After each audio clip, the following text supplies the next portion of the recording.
Está começando a partir de agora o nosso programa Diálogos, programa de entrevistas aqui do Opinião CE. Sou o Rodrigo Rodrigues, sou editor multimídia da casa. Recebo aqui ao meu lado Roberto Moreira, que é colunista de política aqui do jornal, diretor do jornal. Então é um prazer recebê-lo aqui também, Roberto. Obrigado, Rodrigo.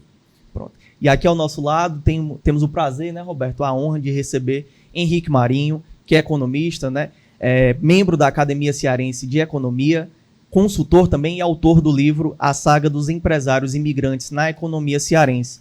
Na obra, ele resgata as trajetórias de empresários imigrantes que fizeram e fazem história aqui no Ceará. Então seja muito bem-vindo aqui à casa, né, que possamos ter uma conversa proveitosa, enriquecedora, que eu tenho certeza que o nosso telespectador vai acompanhar, né, com muita alegria. Muito obrigado pelo convite, é um prazer estar aqui para poder mostrar aí um trabalho longo de pesquisa, em que eu tento resgatar a história do Ceará, dos grandes empresários imigrantes que aqui chegaram no final do século XIX, no meio do século XX, e transformaram a economia desse estado. O estado do Ceará é um estado que tinha e sempre teve a economia muito voltada para a agricultura de subsistência, então ligado muito mais ao algodão, a couro, a gado, obviamente criação de gado sem essa tecnologia que tem hoje, minerais, né? Então o Ceará realmente dependeu muitos anos da província de Pernambuco. Só para você ter uma ideia, né? O nosso porto de exportação, por muito tempo, foi Aracati, né? Na nossa capital, né?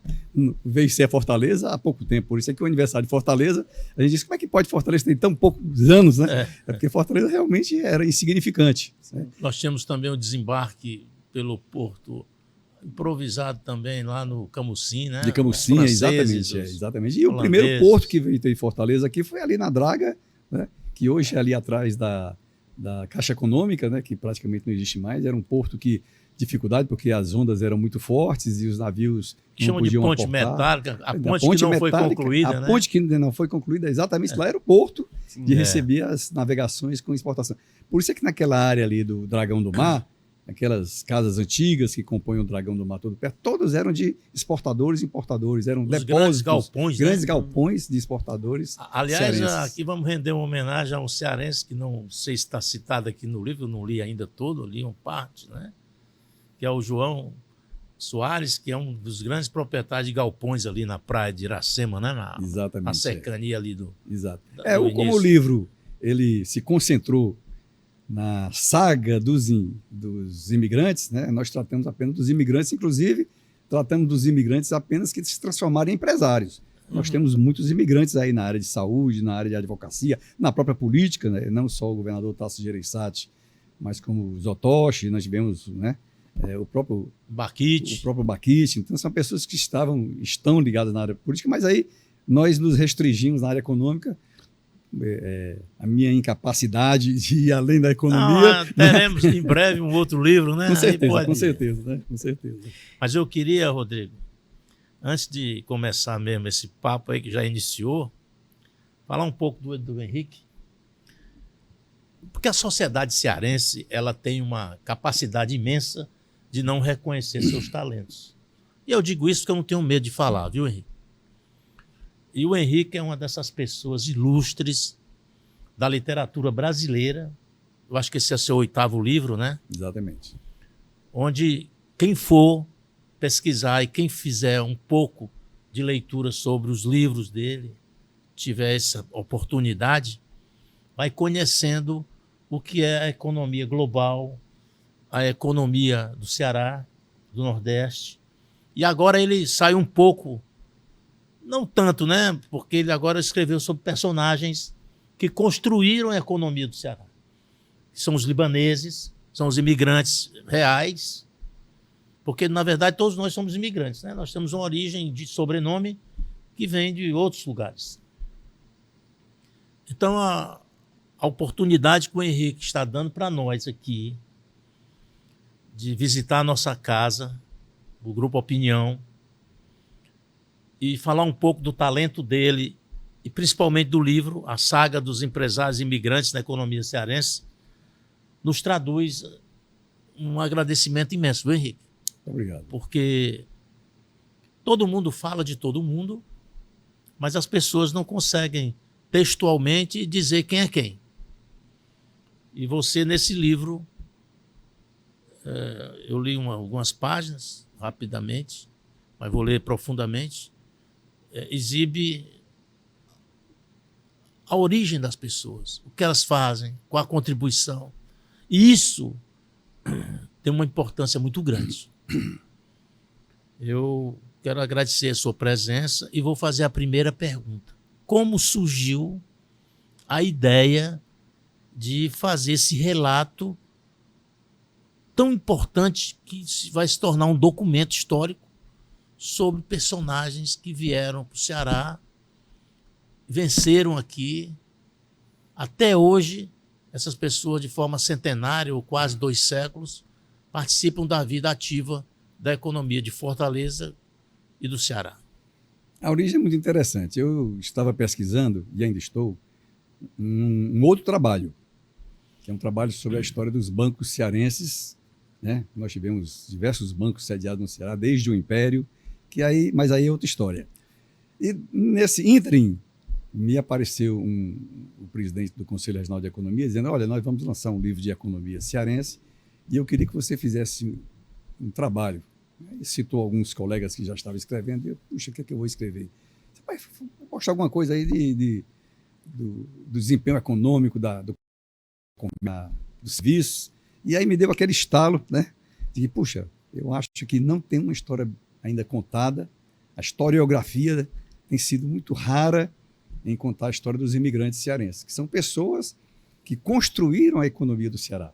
Pessoas que ainda constroem, na verdade. Na relação aí dos 10 mais ricos do estado do Ceará, que engloba dos 100 mais ricos do Brasil, 6 estão aqui. Porque são pessoas que realmente construíram... Os chamados bilionários, né? Os bilionários, né? São os bilionários. Porque nós temos os ricos, os bilionários e os bi. São os bilionários, né? Os M. Dias Brancos, os Gereissates, né? E outros aí Cândido Pinheiro, né? Da Apivida. São pessoas todas de origem imigrante. Claro, como você disse, todos nós somos, a rigor, né? Imigrantes dos nossos colonizadores, mas esses vieram no final do século XVIII, século XIX, começo do século XX. Então, é uma outra leva de imigrantes que aqui vieram com um propósito, inicialmente, muitos fugindo das guerras. Fugindo das guerras, das dificuldades econômicas da Europa. Eles eram perseguidos. Eram perseguidos, principalmente uma classe mais ligada não só necessariamente a portugueses, que eram judeus. Né? Judeus que precisavam refúgio em algum lugar. Então, alguns vieram para o Brasil, não só portugueses, mas também franceses, né? E de outros países também. Nós aqui retratamos 2 famílias francesas que tiveram problemas, inclusive, na Segunda Guerra Mundial, de perseguição dos seus imigrantes. Foram, né, a campos de concentração, e a família Gradivol, que hoje nós conhecemos aqui, né, Dona Elisa. Para a gente, a Dona Elisa, não só no hotel, mas como no estaleiro, que é na um pesca, estaleiro, né? Aqui, né? Na área da pesca, da exportação, como os Boris, que foram grandes exportadores aqui do Ceará, né? E hoje tem uma empresa aí da família chamada Lanlink, que é uma grande empresa de alta tecnologia. Ele fugiu do ramo, vamos dizer assim, do que era a família originária, que era exportação. Henrique, deixa eu te fazer uma pergunta. A gente continua no tema específico também, claro, dessas famílias, né, que vieram para cá, mas eu queria que você falasse também um pouquinho da importância de você lançar um livro sobre isso. Porque poderia ser um documentário, né, poderia ser ou ter outro tipo de produção, poderia ser um podcast aqui trazendo os convidados, mas você opta, né, e aceita esse desafio de escrever um livro num país que, a rigor do que fala, o brasileiro lê, inclusive, mais do que a média de alguns países aí tidos como mais desenvolvidos, né? O brasileiro lê, ele gosta de ler. A gente tem, claro que estamos aquém, né, do que poderia ser, mas o brasileiro ainda lê muito. Então eu queria que você falasse também um pouquinho da importância de ser um livro, que é um documento histórico, né, que fica marcado, que as pessoas podem ter acesso, que pelo que eu li, eu fiz que nem o Roberto, eu passei algumas páginas aqui, depois eu vou ler completo, né? A leitura é extremamente agradável. E extremamente acessível, pelo que eu tô vendo aqui, com figuras que a gente vê em Fortaleza, né? A gente vê em algumas ruas, a gente vê por onde a gente passa aqui na capital cearense. Queria que você falasse também um pouquinho desse momento. Assim, só complementando, né? Então eu fui convidado a escrever um artigo, mas quando estava escrevendo o artigo, eu digo, opa, isso aqui cabe muito mais do que um artigo. A historiografia do Ceará retrata muito pouco a nossa história realmente, né?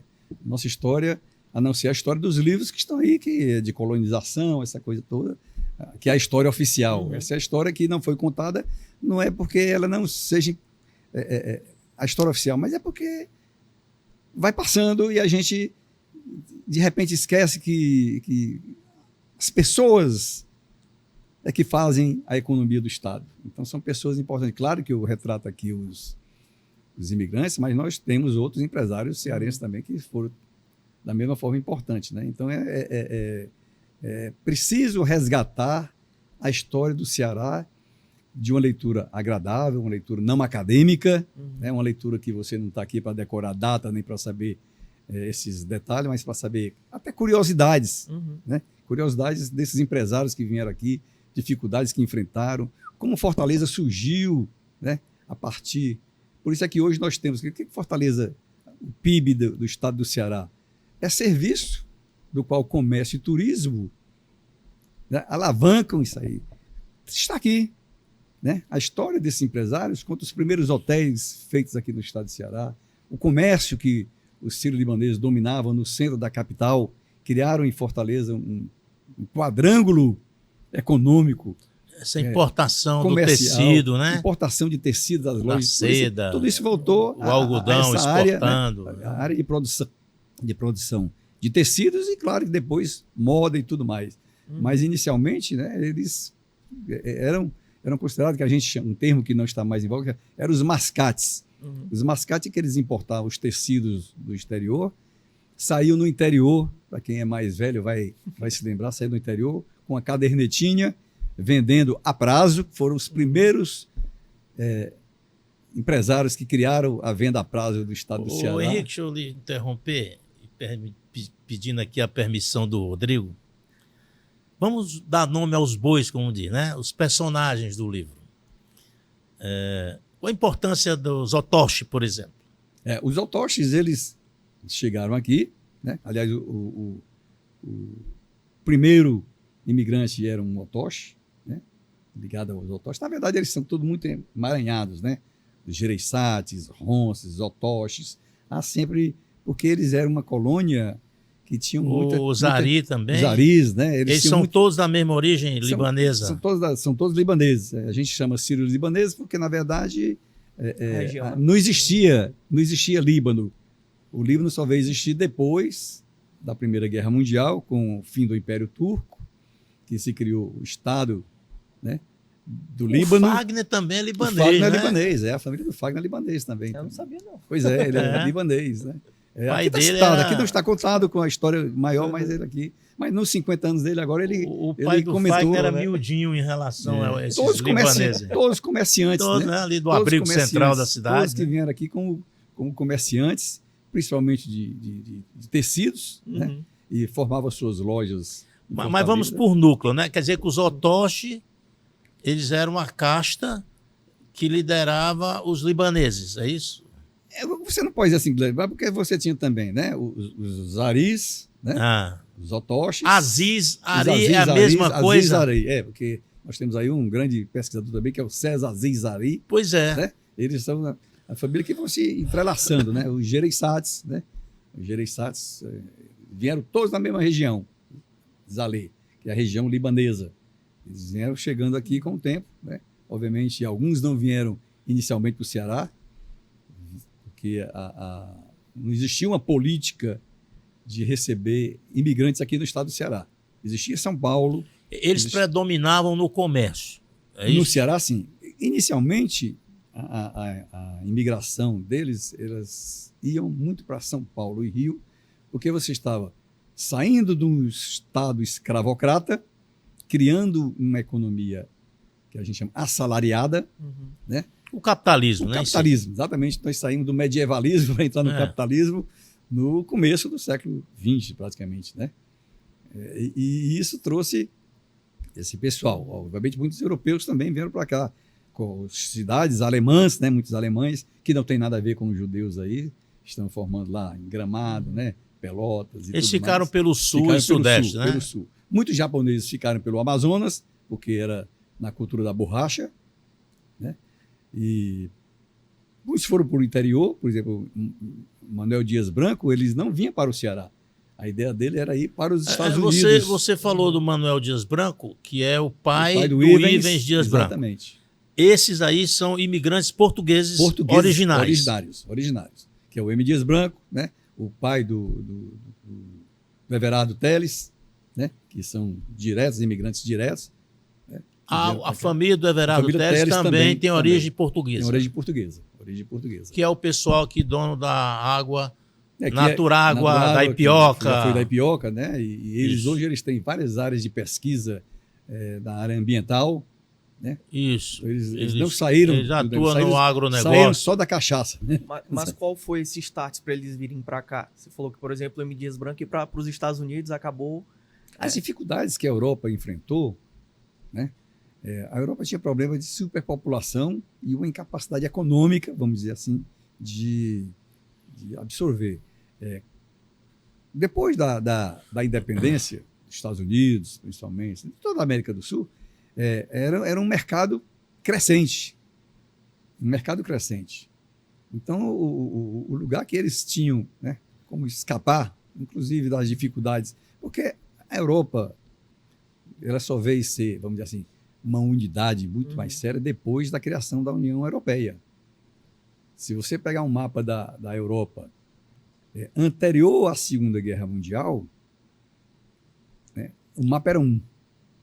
Entre a Primeira e a Segunda Guerra, o mapa era outro. Antes da Primeira Guerra, o mapa era outro. E aí você tem, né, guerra de 100 anos, a Inglaterra com França, então era Inglaterra, França, os impérios austro-húngaro brigando com o Império Habsburgo, que era o Império Francês. Então, a Europa viveu sempre em muito conflito. Ô, Henrique, eu não quero sair do livro. Né? Me permita aí só um pouquinho. No meu caso aqui, né? O Rodrigo é livre. É porque a gente se empolga demais. Livro, porque o livro ele tem um interessante contexto, que são nomes, né? São nomes. Então, quem é que você destaca no livro? Nós destacamos, né, dos sírios-libaneses, né, a família Gereissati, né, que tem a importância que tem, né, econômica, né, é claro que política também, no caso específico do governador Tasso Gereissati, né, que estão entre os bilionários brasileiros. Né? Os otoches, né, que também foram proprietários dos grandes hotéis. Outros bilionários. Outros hotéis que estão aí na beira-mar, né? São todos feitos pelos e donos de grandes glebas de terra em Fortaleza, né? Glebas de terra e na área também, como eles dizem, de tecidos, né? Tanto que tem uma construção, na área de construção civil, né? Os Teles, que vieram basicamente trazendo um barrilzinho de cachaça de Portugal e aqui criaram esse império, né, da Ipioca. A partir, né, do agronegócio. Do agronegócio, a gente chamaria hoje de agronegócio. Né? Exatamente. Que era uma agricultura. Os M. Dias Branco, né, que a partir do seu Manuel Dias Branco criou uma padariazinha imperial, veio lá do Crato, ele foi inicialmente para o Crato e veio para cá, criou uma padariazinha chamada Padaria Imperial. Quer dizer que o grupo Dias Branco nasceu, na verdade, vindo do Crato. E nasceu numa padaria, né? Digo, qual é a ligação dele com o Crato? Porque ele, como eu disse, o M. Dias Branco, ele não vinha para cá, ele vinha para os Estados Unidos. E aí, o que é que o navio... Aconteceu com muito disso aí. O cara pagava, né? Isso ainda existe muito, né? Para vir para um canto, quando chegava, portava... E ficava. No outro lugar. Portava do Brasil, no outro lugar. E o Crato é porque existiam já alguns poucos portugueses que, não, venha para cá, que aqui é muito bom, não sei o quê, você vem, né? Você vem... Não estou lembrado lá o nome do português que chamou com o senhor Manuel Dias, e ele foi para o Crato, né? E lá, né, começou, mas logo depois veio para Fortaleza. Quer dizer que ele chegou a montar uma padaria no Crato. Padaria do Crato. E aí depois, o Manuel Dias Manuel Branco. Dias Branco. E depois foi chamado aqui para montar uma padaria aqui no Ceará. E de padaria Aqui em na padaria Monsenhor foi Tabosa. crescendo. Aí depois a Monsenhor Tabosa. Onde é o hotel hoje? A Monsenhor Tabosa já é uma fase já de grande empresa, né? Onde é o Hotel Centro, né? Praia Centro. Praia Centro. Que ali era fábrica. Fábrica Fortaleza era ali. Mas ali iniciou-se com uma padaria. Uma padaria. Mas aí depois virou ali. Todo aquele prédio ali é uma fábrica Fortaleza, né? Que chegou no ponto que não tinha mais como crescer e foram lá para onde eles estão hoje, no Aquiraz, né? Então, ou seja, o crescimento foi muito grande, né? Muito grande, assim, nós temos histórias interessantes de portugueses, né? O Grupo Dias Branco hoje tem milhares de hectares ali onde é a sede deles, na BR. E é a maior empresa de alimentos da América Latina hoje, isso. Né? Na América do Sul, né? Para o nosso orgulho, né? O nosso orgulho. É uma grande empresa hoje. Ela é uma empresa que está presente não só no Norte e Nordeste, mas no país todo. Mas você fala também dos Aziz, né? Dos Ari, dos Aziz Ari, né? Eles ficaram muito mais aqui na área de construção, né? São empresários. É verdade que eles são os maiores proprietários de imóveis para aluguel em Fortaleza ou tem outros muita coisa, outros libaneses também? Tem muita coisa. Os autónomos também tem muita coisa, né? Tem muita coisa também. Eles são... Claro que... Tudo isso fruto do comércio. Tudo fruto do comércio. A maioria fruto do comércio. Maioria. Porque mesmo o Dias Branco, ele começa como comércio, né? Começa como comércio. Depois é que ele monta o processamento da padaria e aí comprou uma máquina e depois ele voltou para Portugal e deixou o Ivens, novo Ivens, garotão de 19, 20 anos, tomou a frente e disse, olha, vamos construir, vamos importar máquinas, vamos realmente industrializar, né, aquilo que era artesanal. Você fala também no livro sobre o Cândido Pinheiro. Sim. O Cândido Pinheiro é judeu assumido. Judeu assumido. Né? Ele morou muitos anos aqui, aí se tornou um grande bilionário, agora mora no centro econômico do país, que é Rio, aliás, São Paulo. Como é a influência libanesa ou judaica aí do Cândido aqui no crescimento dele? O que é que ele foi, por quê? O livro eu trato dos sírio-libaneses, eu trato dos portugueses, especialmente dos portugueses, os portugueses judeus, né? E outros judeus que não são portugueses, e até japonês, né? Então, o que aconteceu é que dos portugueses, que aí tem Manuel Dias Branco, os Teles, né? E outros que estão citados aqui no livro, não com a importância desses dois, eu centrei nos dois. E aí existia uma parte dos imigrantes, boa parte portugueses, que vieram fugidos da colônia portuguesa, de Portugal, por serem judeus. Isso antes da Segunda Guerra, ainda, né? Na Inquisição, na Santa Inquisição, muitos vieram para cá. E aqui não podiam entrar no Brasil como judeus. Eles tinham que virar novos cristãos. Ou viravam novos cristãos, ou eram acusados na Inquisição. Então, muitos viraram novos cristãos. E adotaram nomes brasileiros. E criaram uma coisa interessante, ou seja, boa parte das famílias hoje no Brasil, que são nomes de árvores, nome de frutas, nome de animais, família coelho, família... E aí vai, né? São, em princípio, a gente já tem um indicativo de que são descendentes judeus. Né? A gente chama judeus sefardistas, porque os judeus, depois que se espalharam, uma corrente ibérica, português e espanhol, que passou pelo mundo todo e veio para o Brasil, uma corrente asiática, que foi, né? Ficou por lá. E os Duma, né? Você fala do Demócrito Duma, os Dumas também. Pois que era uma figura excepcional. Eles... foi meu companheiro, não de empresa, mas da gente caminhar junto nos negócios para vender, fazer projetos. A gente se encontrava no mesmo ambiente para vender. Eu tive o prazer também de conhecer o Dr. Demócrito. Né? O Demócrito é uma figura agradabilíssima, uma pessoa maravilhosa. Qual o papel dos Duma em Fortaleza? Eles estão mais ligados, vamos dizer assim, aos sírios-libaneses, porque os avós, né, são descendentes do sírio-libanês. O nome Duma é um nome francês, né? Mas são uniões que vieram porque nós tivemos uma leva de francês aqui também, como a dona Elisa Gradivol e outros aí, né? E o Steinbuck, que foi também na Pernambuco, né? Das pernambucanas, Isso. que passou um tempo aqui, mas depois foi para Pernambuco, né? Então são famílias que estiveram aqui presentes. E o também. Pedro Lazar, você cita? O Pedro Lazar, ele está como... ele é um sírio-libanês, ele é um libanês, né? Filho de um senhor que tinha um motel no Líbano, e como tal, ele veio para cá, e na Guerra da Independência do Líbano, ele voltou para lá, e o Império Turco tomou o hotel dele, e ele disse, ainda vou criar um hotel. Quando veio para o Brasil, ele criou o primeiro hotel que a gente conhece, o Lazar, né? A empresa Lazar, que é onde hoje é o CREA, né?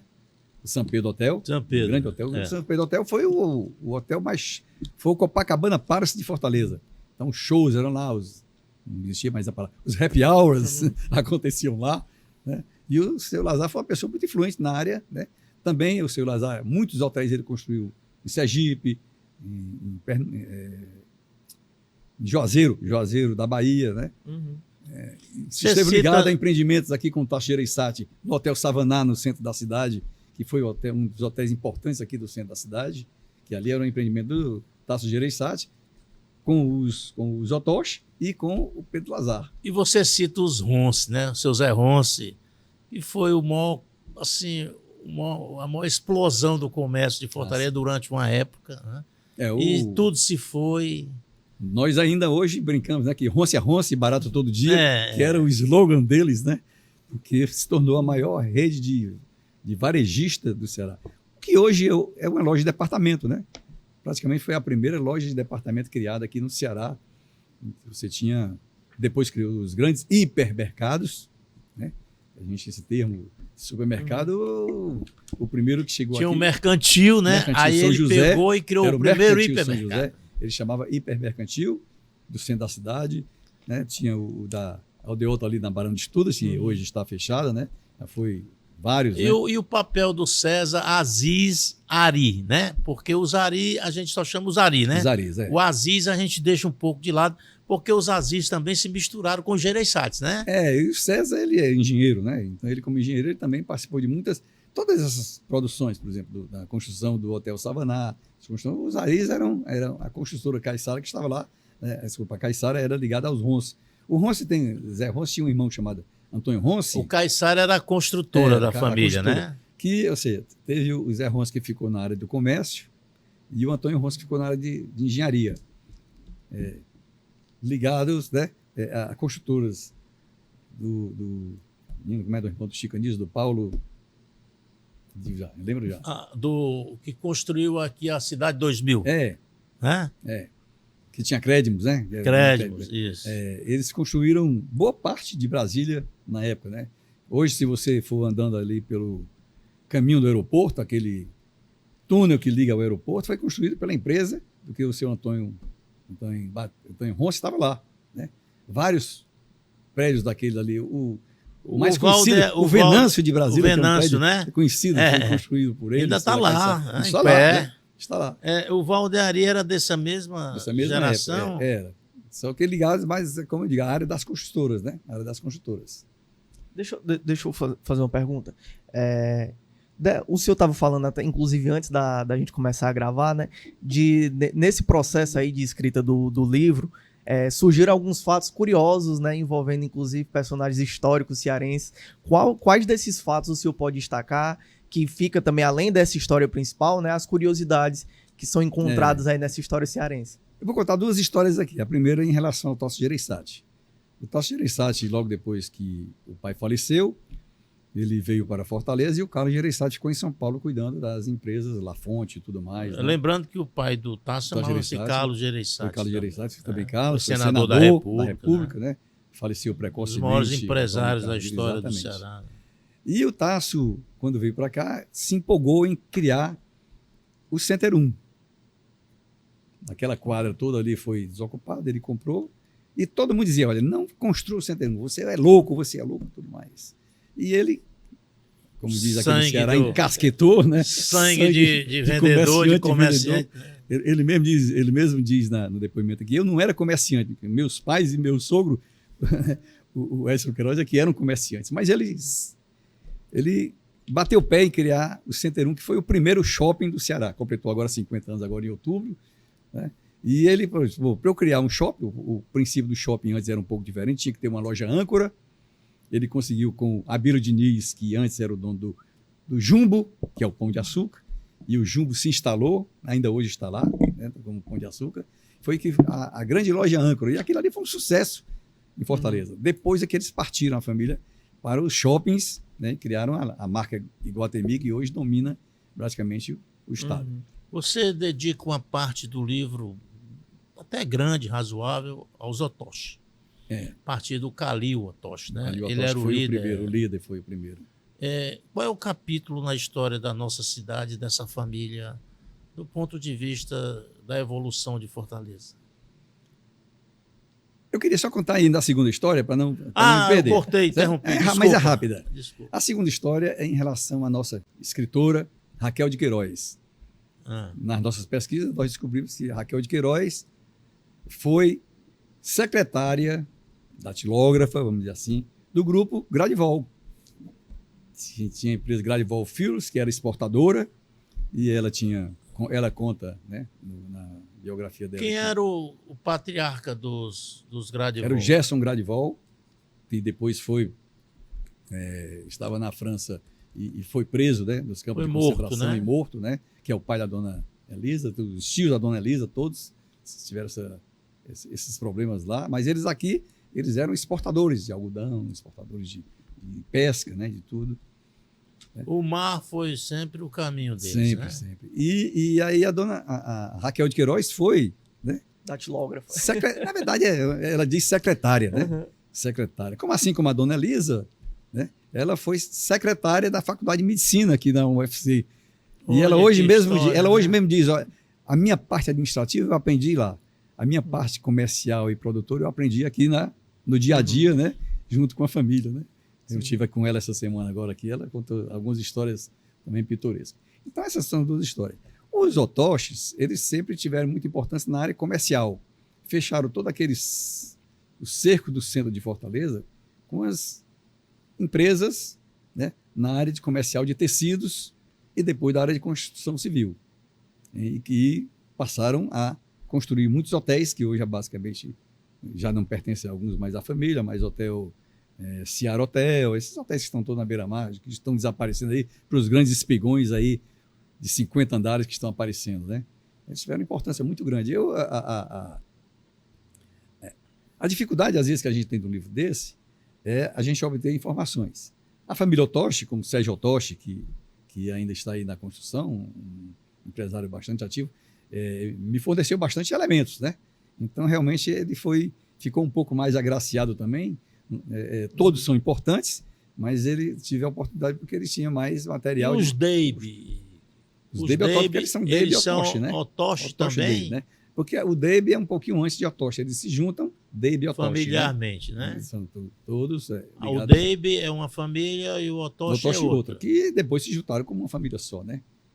Unificaram, né? Unificaram. Eles são muito... eles tiveram uma preocupação muito grande de terem sempre a colônia libanesa muito junta. A primeira coisa que eles fizeram, duas coisas importantes.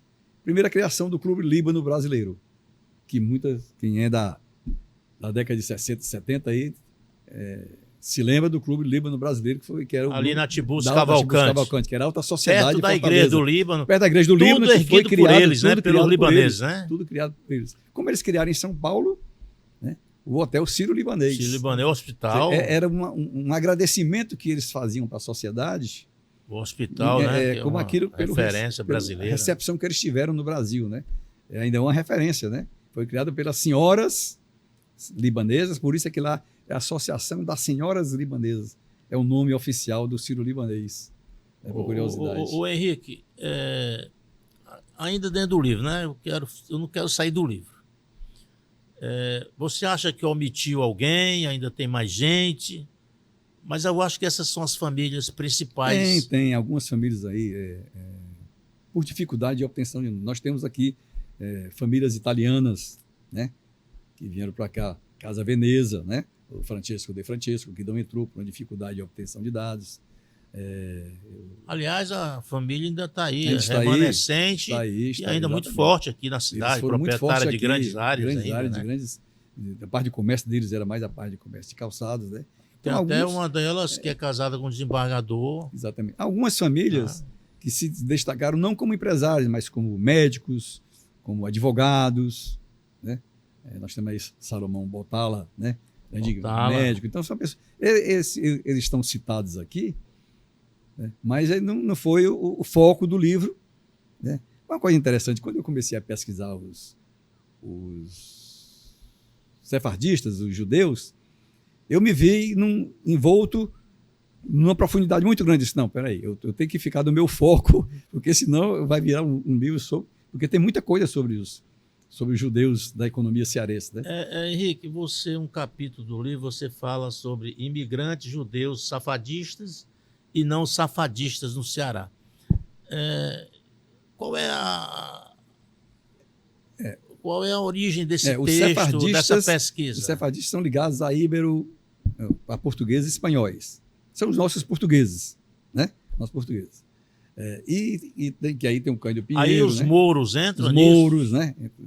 Eu queria só falar a palavra mouro tem uma palavra meio mouro família, né? Isso. Assim, sim, porque nós temos, quando fala mouro... Os mouros africanos que vieram para Portugal, né? E nós temos as famílias que não eram descendentes de Portugal, mas descendentes do Império Austro-Húngaro ou do Império de Habsburgo, que são os Gradivol e os Boris, né, que são chamados não sefardistas porque não são portugueses.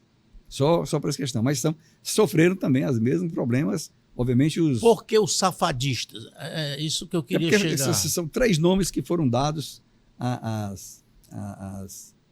aos descendentes, né? Sefardista é ligado a espanhóis e portugueses. Então, os alquimistas ligados à área oriental. E os nazimitas, que eu estou sem lembrar aqui o nome, eu posso aqui procurar o nome exato, né? Ligado aos impérios alemão, germano, império germano, que redundou depois... da origem, né? Da região. Por causa da origem. Eu fiquei curioso nesse tema.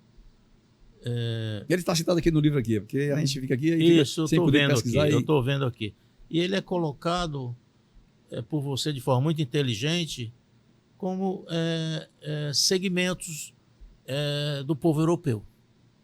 Aí eu venho para o livro de volta, nos personagens, e você fala um pouco aqui do fundamento da relação de todos eles com o comércio, o serviço, e não muito sobre a agricultura. Só o Everardo Teles, que você dá um destaque nisso. Por quê? Porque, originalmente, os judeus em si, eles ainda hoje, né? Claro que, se tirando os judeus que depois se estabeleceram em Israel, são diferentes, mas eles, por sua vida nômade, né, sempre estão ligados à área comercial e nos Estados Unidos, basicamente, à área financeira. Né?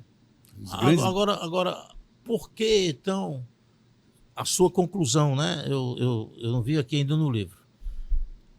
Teoricamente, todos os europeus, claro, de forma sabidamente reconhecida, eles queriam as melhores terras, os melhores lugares, né? Aí você citou São Paulo, Rio, sul do Brasil, né? E para onde migraram japoneses, alemães, italianos, enfim, quem fugia da guerra na época. E por que eles vieram parar aqui?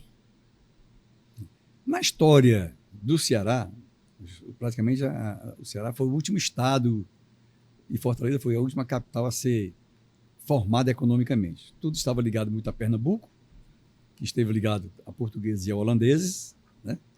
Os holandeses, em sua maioria, judeus sefardistas, que traziam como habilidade o comércio, né? Não a agricultura, né? Obviamente fazia agricultura de subsistência, mas não a agricultura, o agro como a gente chama hoje, né?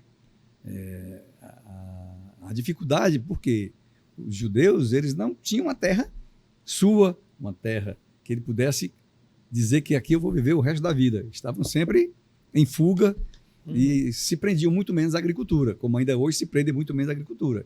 Claro que no Israel, com os kibbutz e tudo mais, foi uma forma obrigatória deles se estabelecerem da agricultura.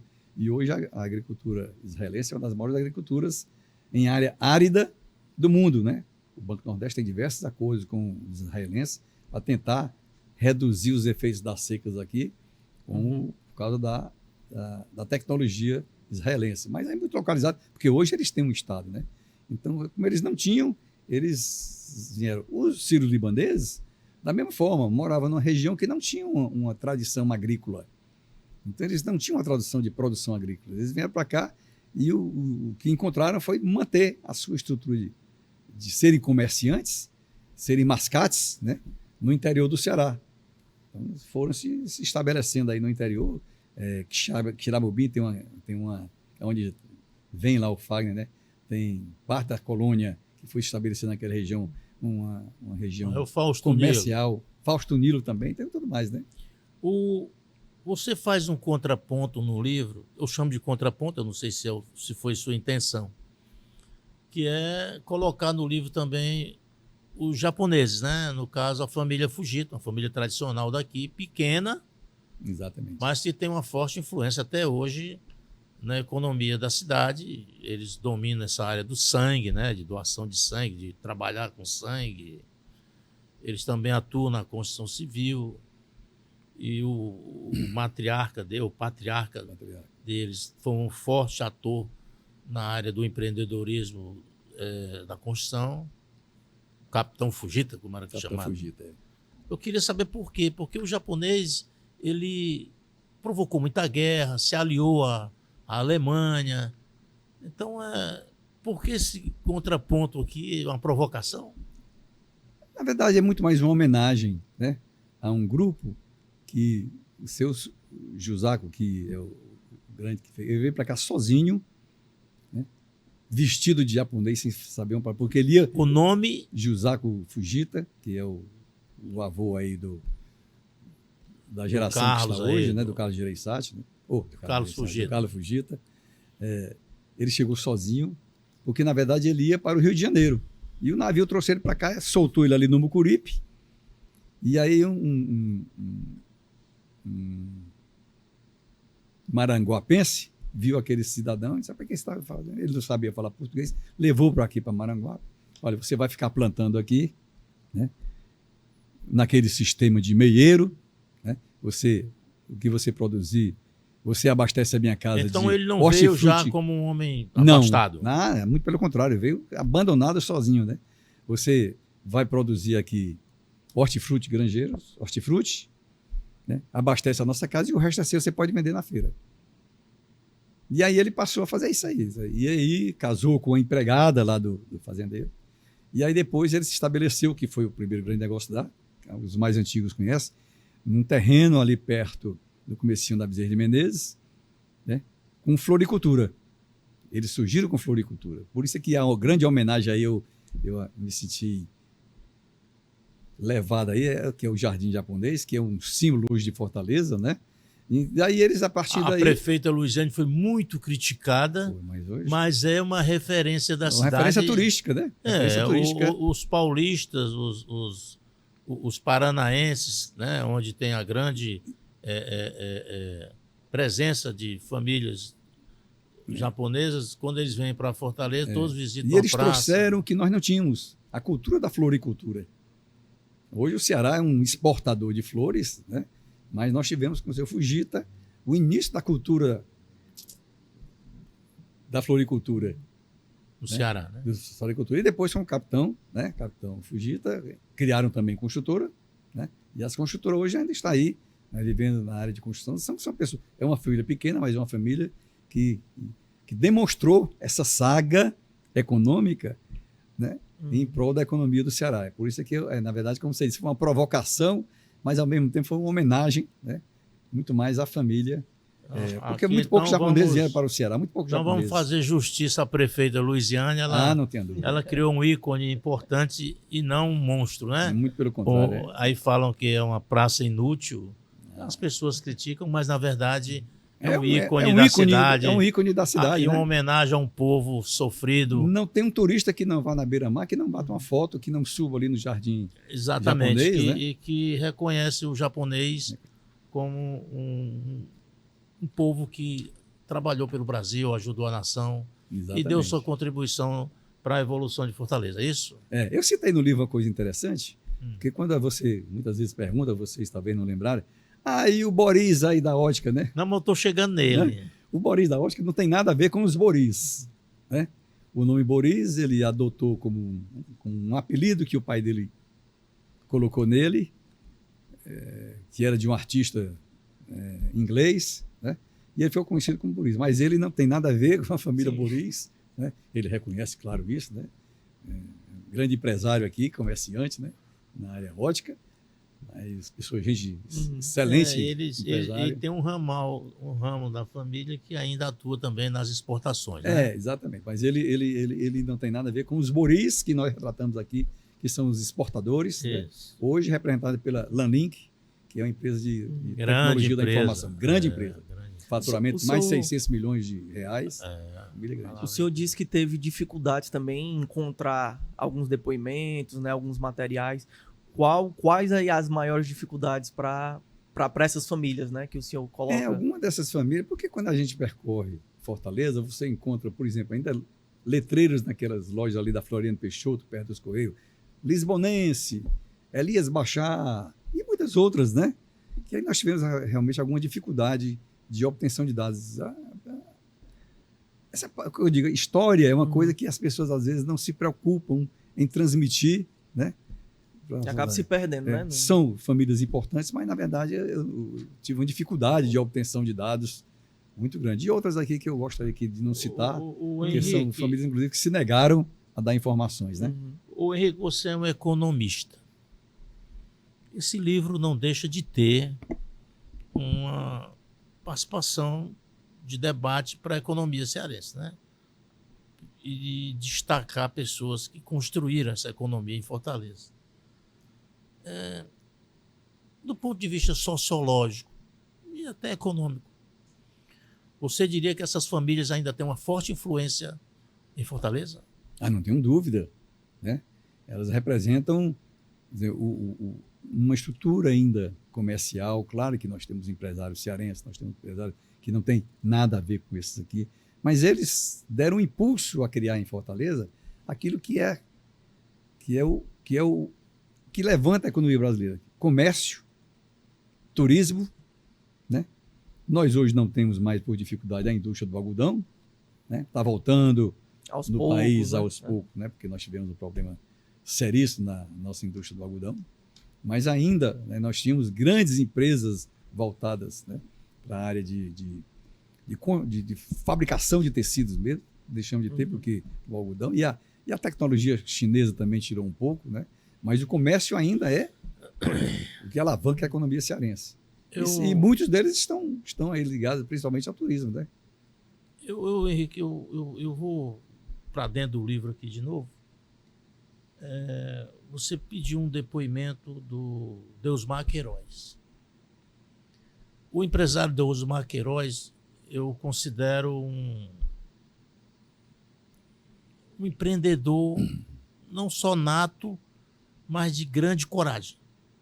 Porque ele é diferente de todos os personagens do livro, porque o Dr. Deusmar, ele é um homem do mercado financeiro, né? Um homem de aposta. A bolsa, né? Onde está o dólar. Então ele construiu um perfil também atuando no mercado financeiro. E se tornou o maior empresário do país, ou um dos maiores no ramo farmacêutico. O Deusmar seria inserido nesse contexto do libanês, do judeu, do bom negociador, do bom comerciante? Só antes, né? Nós temos 3 depoimentos aí no livro, né? Isso. Que é o Dr. Beto Studas, né? como representante da área industrial e representante da classe, né, industrial. Hoje está na área mais de imobiliária, Construção civil. de construção e na parte mesmo de projetos imobiliários, mas é um grande empresário, foi um grande empresário de tecnologia da Agripec, né, uma grande empresa. O Ricardo Cavalcante como representante da Federação das Indústrias do Ceará. Esse é um grande cearense. E precisava alguém do comércio, né? Podiam ser outros, né? Mas aí por que o Deusmar? O Deusmar é um grande empreendedor na área comercial. O Deusmar é uma pessoa de origem humilde, né? Que criou um império econômico na área, né? Não só financeira, mas basicamente na área de comércio farmacêutico, né?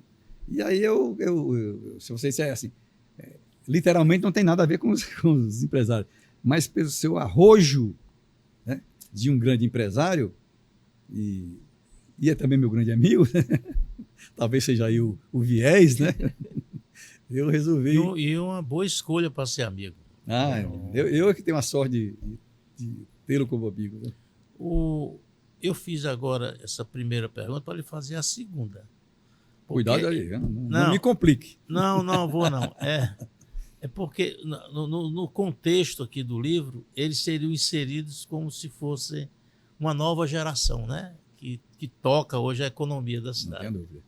É nesse contexto. Nesse contexto. Né? E aí eu vou para o terceiro ponto. Esse livro do professor Henrique, do funcionário do Banco Central, Henrique Marinho, do pesquisador, do presidente do Conselho de Economia. Esse livro ele pode trazer uma contribuição para a academia. Essa é a minha intenção, né? Meus outros livros são todos livros de teoria econômica. Teoria na área monetária, na área internacional, de relações internacionais. E aí depois mas eu sou de coração historiador, né? Eu leio muita história e eu precisava dar minha contribuição acadêmica, né, à história do Ceará, à história do Brasil como um todo, mas como a historiografia cearense, existem muito poucas publicações, eu resolvi partir para essa área de dar minha contribuição na área de história, né, não fugindo, obviamente, da economia, né, sempre ligados à economia. Eu tenho um outro projeto aí também, que é contar a história dos bancos cearenses. Nós temos uma vasta história bancária, que são histórias bancárias que surgem como uma atividade secundária do comércio, né? Mas aí é outra história, né? Então o livro ela tem esse resgate da história econômica do Ceará, tem essa intenção de fazer um resgate. Eu tenho absoluta certeza de que quem lê vai gostar, porque é um livro de uma leitura fácil, não é uma leitura complicada. Eu procurei dar uma linguagem que todos possam ler. Não precisa você ser um literato ou um economista para ler esse livro.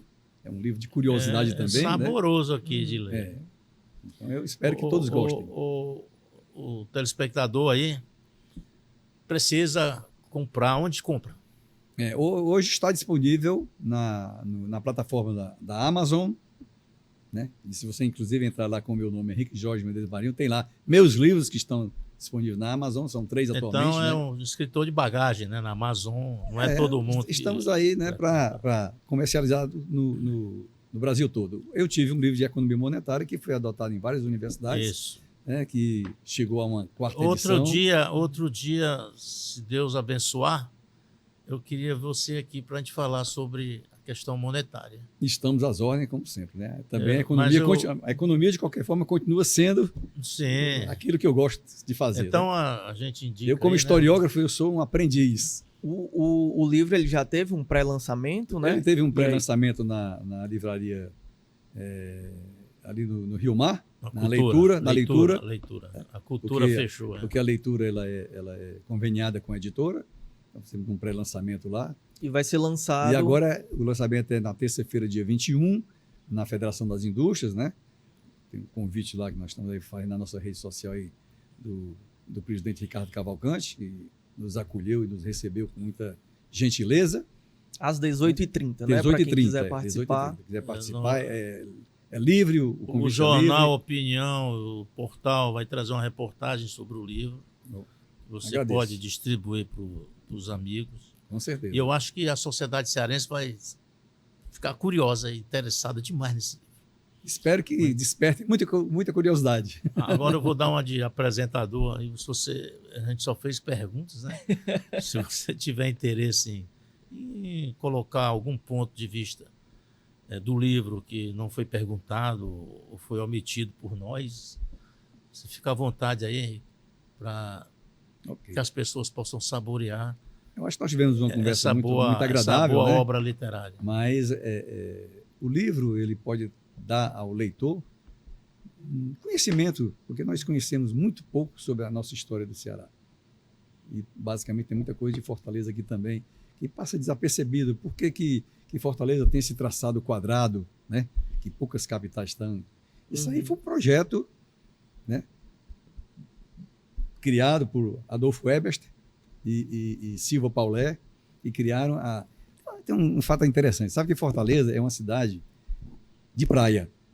Mas se você observar ali no centro da cidade, Santa Casa de Misericórdia, prédio antigo, a cadeia pública antiga e outros prédios, todos são de costa para o mar. Aqui, a alfândega de costa para o mar, onde hoje é o Centro Cultural. A própria Secretaria da A própria Fazenda. Secretaria da Fazenda. Prédio. Por quê? Porque Os galpões são o mar todos de era o costa. despejo do dejeto da cidade. Os miasmas, né? Era a força, como a gente diz, da cidade. Só depois que Adolfo Eberst criou um plano diretor para Fortaleza, para a cidade, é que a cidade se voltou para o lado sul, vamos dizer assim, porque o mar é norte, né? Mas esqueceu o lado leste. Não, e outra coisa, no setor hoteleiro de Fortaleza não era na beira-mar, Era era todo no centro. né? Ninguém não existia Justamente beira-mar. por isso. Só a partir da década de 50 é que o Adolfo Eberst diz, não, vamos criar uma expansão para Fortaleza. Pensou na Praça Portugal, pensou no Clube Náutico Atlético Cearense, o governo do estado deu incentivo para que fossem lá, e os hotéis. Então aí Fortaleza começou a crescer para o lado leste. Mas até a década de 60, 50, Fortaleza só existia, assim, teoricamente, da Dom Manuel para o outro lado. Pro Jacarecanga. Todo mundo sabe que aquela casa onde era o boteco, que agora hoje está surgindo um grande prédio de 50 andares, ali era a casa de praia da família Gereissati. Eles iam passar o final de semana naquela época, porque ali não existia, ali era, como a gente dizia, o final do mundo, né? Eu nasci no Jacarecanga e era onde tinha os bangalôs. Os grandes, né? Bangalôs da cidade. As famílias moravam lá, as famílias mais de classe média moravam na Dom Manuel, Barão do Rio Branco, Senador Pompeu, se restringia ao centro da cidade. É preciso que a gente conheça essa história, resgate essa história. Eu nasci no Jacarecanga, morava lá, e a gente não frequentava a praia do Jacarecanga porque era um esgoto. É porque as praias, nós não tínhamos essa coisa de que a praia era uma coisa, né? Para lazer, né? E na época a gente ia para a praia lá nas Goiabeiras, onde os grandes homens ricos tinham as suas casas lá. Exato. Que era um lugar de praia limpa, Né? sem os riscos de contaminação. E hoje é uma tristeza a Barra do Ceará. Um pouco depois região. Pacheco, que não existe mais também. Mas, Henrique, eu vou ler e vou escrever sobre o livro, mas o jornal vai fazer uma matéria. Eu agradeço. E você é uma pessoa muito importante nessa cidade. Muitíssimo obrigado a todos. Eu sempre me solidarizo e comungo e estimulo pessoas como você. Obrigado. Porque você tem ideias boas. É fundamental para uma cidade se manter viva. Essas pessoas que estão nesse livro são personagens que criaram a nossa cidade, que fizeram a cidade crescer, se desenvolver e abrir caminhos para outros. Inspiração para outros jovens, outras pessoas. Como você cita aqui no início do livro, 3 homens importantes hoje para a nossa economia, que é o Beto, o Deusmar e o Ricardo Cavalcante. O Ricardo Cavalcante, eu acho que do momento é o homem mais admirável, porque ele conseguiu unir todos os setores da economia do Ceará. Verdade. Né? E você não vê uma palavra de crítica à obra do presidente da FIEC. Ele é um agregador. Ele, inclusive com o poder público. Ele se aproximou do Estado e Deus o iluminou e ele foi o pioneiro no Brasil dessa questão de hidrogênio verde. Exatamente. Que hoje todos os estados estão disputando esse nicho aí da economia, E o Ceará começou da na economia limpa chamada, né? Que hoje é bombardeada por esse presidente que vai assumir nos Estados Unidos, que defende ainda o combustível fóssil por interesses outros e não a energia limpa. Então, Henrique, a saga dos empresários imigrantes da economia cearense merece ser lido e o nosso público merece comprar, ler e refletir sobre como o nosso Ceará foi construído, erguido por pessoas que vieram de outras nações, mas que se tornaram sangue cearense. Sangue cearense. Muito obrigado a vocês e espero que todos compareçam aí o lançamento ou mesmo adquiram o livro lá na Amazon, né? A Amazon entrega aí. É só abrir o site da Amazon. Só abrir na Amazon, Henrique, aí coloca o nome do Henrique, o A nome gente do deixa livro. o link também, que, né? que facilita. Pronto, ele Exato. vai deixar Então, o ótimo. link, aí facilita. Só para Muito obrigado. confirmar, dia 21 de janeiro, às 18h30, na Casa da Indústria, aqui em Fortaleza. Então compareçam, né? Vai ser um evento bacana também. A expectativa de que alguns desses nomes estejam presentes também, sim, né? sim. Todos foram convidados, né? E assim, um detalhe assim, só para finalizar, eu conversei pessoalmente com muitas das pessoas que estão sendo retratadas aqui e todos ficaram muito empolgados, né, com o livro. Não tenha por poderem dúvida. mostrar um pouco do que eles fizeram pela economia cearense. E essas pessoas, elas não gostam de mídia, de propaganda. Exatamente. Elas vivem escondidas nesse mundo da mídia. Exatamente. Porque a humildade deles é importante e eles fazem questão de se esconder, né? De não gostar disso, de Mas se a importância autopromover. na economia é muito grande. E merece, e você tirou essas pessoas, né, do desconhecimento público. Exatamente. Isso é muito importante, Henrique. É uma homenagem que você faz a uma cidade, a personagem, às pessoas importantes, pessoas decentes, corretas, que construíram a nossa capital. Perfeito. Então, mais uma vez, estendo os nossos agradecimentos aqui em nome de todo o jornal. Fica aqui o convite também para as próximas oportunidades. Mais uma vez, muito obrigado pela presença. Sempre adoro. Agradecer também aqui a presença do Roberto Moreira. Sinta-se sempre convidado a estar aqui no podcast. A gente segue juntos aqui também nas coberturas diárias do jornal. E o Henrique vai ser um dos meus entrevistados no programa novo que vai ser lançado aqui. E eu vou entrevistar pessoas especiais. Pessoas que têm uma mente bacana, pessoas que contribuíram com o Ceará, pessoas que fizeram uma parte da história do nosso estado. Então, Henrique, prazer. Mais detalhes a gente dá na sequência, né? Quando tiver a data de estreia, tudo certinho. A gente divulga direitinho para você acompanhar também. Te agradeço também pela parceria. Se você ainda não é inscrito aqui no canal do YouTube, basta se inscrever, você não paga nada para isso, né? Aproveita, comenta, compartilha, divulga com amigos, né? Com a família, para a gente estar sempre divulgando, né? Difundindo esses conhecimentos que a gente debate aqui no jornal. Então, mais uma vez, muito obrigado pela parceria e até uma próxima.